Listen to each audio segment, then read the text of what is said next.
Happy Wednesday. Asher here with your weekly market update, and this one is packed. We've got new data on inflation, GDP, housing, jobs, and even policy shifts from the White House. So let's jump in. First up, existing home sales. According to NAR, existing home sales dropped 5.9% in March, landing the slowest March pace since 2009. Every region saw a drop. The big reason? Affordability. Higher mortgage rates and economic uncertainty are still keeping buyers and sellers on the sidelines.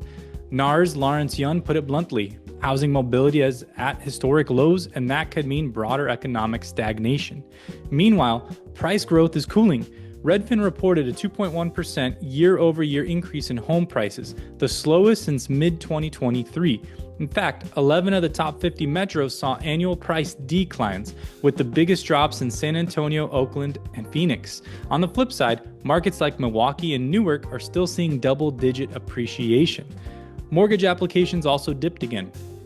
Purchase apps dropped 4% for the week, despite rates staying fairly flat at about an average of 6.89%. That shows us that buyers aren't just reacting to rates, they're reacting to the uncertainty.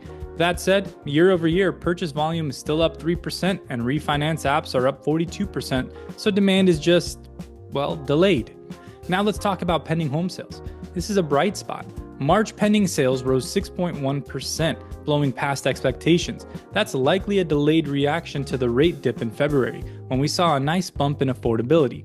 Year over year, pending sales are still slightly down, but trending better. Onto in the inflation picture. The PCE report was key this week. The Fed's favorite gauge showed flat inflation month over month, which was slightly better than expected. Core PCE is down to 2.65% year over year.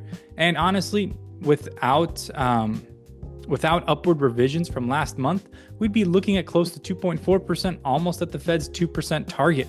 The sticky part? Shelter inflation.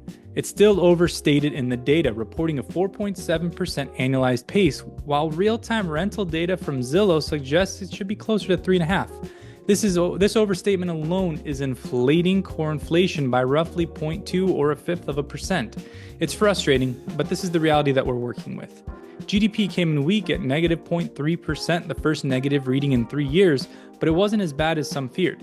The real issue? Spending was too strong. Consumers are still spending. Real spending rose 0.7% month over month, and personal income ticked up slightly, but savings dropped to 3.9%, which it's not sustainable for the long term.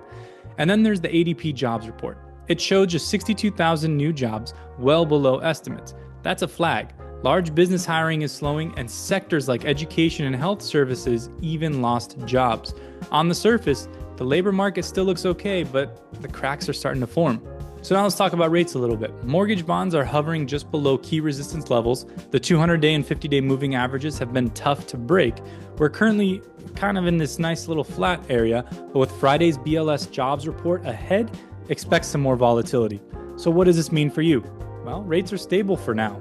Buyer activity is timing sensitive. Talk strike rates, plan that out with your buyers. Pending sales are a bright spot. Policy changes could affect your pipeline and your clients that are looking for homes. And remember, stay sharp and stay visible to your clients. Let them hear this information from you, not from the headlines, which really isn't telling them the full picture. If you want to strategize about what's coming, I'm just a message away. Thanks for tuning in, and I'll see you next week.